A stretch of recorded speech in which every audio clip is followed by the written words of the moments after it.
My name is Jackson, and this is my fellow reporter, Nitasha. And in our one-on-one interview with Congressman Samuel Greenblatt, he was laid back. Have a look. So my stance on immigration is very controversial. On one side, we need people in America to help grow our economy. On the other side, there's people coming in illegally and not in the right way.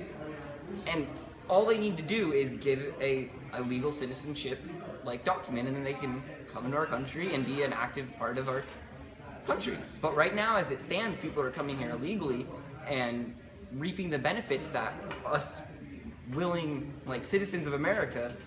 Dude, Hi, after seeing that clip, you understand that Sam was really laid back. He wasn't really sure on what side he was taking, though he said he was very conservative, but it seemed like he was both ways for both immigrants coming in and both immigrants not coming in. So it seemed very controversial, his speech, and it was very laid back. But once we show you the clip during the congressional hearing, you don't sympathize with Sam at all, and you actually are really mad at him. So here's the clip. My parents bringing me here, I would not be in where I am today. I would not have any opportunities. I would not have any opportunities in Mexico. My parents brought me here knowing that they were coming illegally. They knew So they knew they were breaking the law and they did it anyway. How can you justify breaking the law and then just doing it anyway? And now you want other people to do it. I don't see how that's helpful. And on top of that, you come over here and you're taking people's jobs away. You're not even a citizen of our country, and you're taking away the people's jobs who are citizens.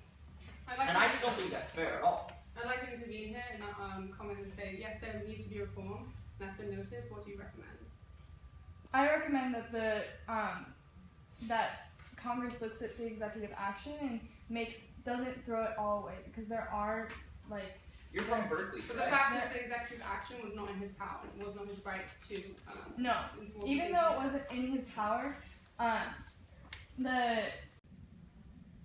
after seeing that clip, are you outraged? We're outraged. He definitely cornered our witness we had an interview with. Don't you feel sad for her? I feel sad for her. Do you feel sad for her? Yeah. It was very disappointing. I was very mad at him. Not only does he not seem like he's fit for this job, but he's a congressman with no integrity. No integrity at all. He has an interview with us, and he has a different perspective, and now all of a sudden he's gonna BS the whole interview and congressman. He's so bad. We don't like him. But anyways, after seeing that clip, you understand that you can't have any sympathy for this congressman. Welcome, Pogisa, Democratic One. What's your take on immigration? My thoughts on the current situation of immigration in our country is that I am trying to propose a bill at our hearing that's coming up, but our chairperson is not allowing me to, and I feel like that there is the reason why our system is corrupt. This is reform I'm trying to establish and give and to make, basically, but I feel like we're not going forward. We're being in a gridlock. We're not being proposed is another example of our corrupt system and how we are not able to only propose reforms but make it. Thank you. Can I respond? Sorry. You're the chair. Okay.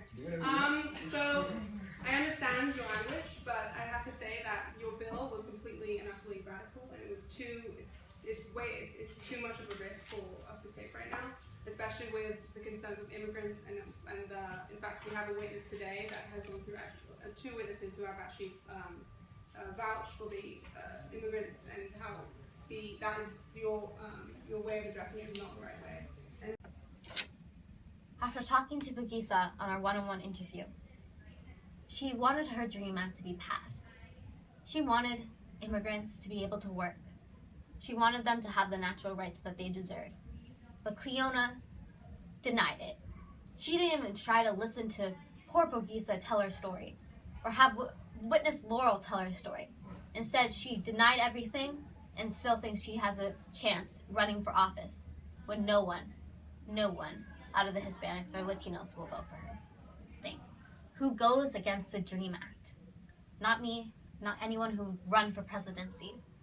Cleona here, our chairwoman, went against the DREAM Act, and she still thinks she can be a front runner? She's gonna not have any of Latinos or Hispanics, any immigrants on her side. She will be losing that vote. So, Congressman Jonah, tell me, why did you walk out of the hearing? At that point, I was just really frustrated with the way the hearing was going, and I just decided it would better be worth my time to be outside of it and actually be in it.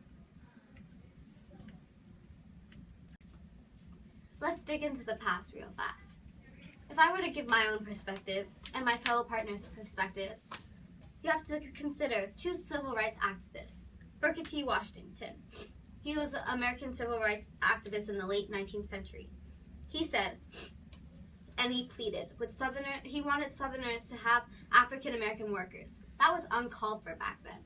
And another activist, Cesar Chavez, he had undocumented workers working for him. How come today, in today's world, we are so unopen to having immigrants come into the United States? Think about it. If two famous activists were able to have immigrants working for them, how come we can't? Or how come we can't be more open? And my perspective and my fellow partner's perspective is today is changing and people have stronger point of views, and we just want the conservatives and Republicans to just really think, how come you are not as open to having undocumented workers coming in when they're having the same chances as us?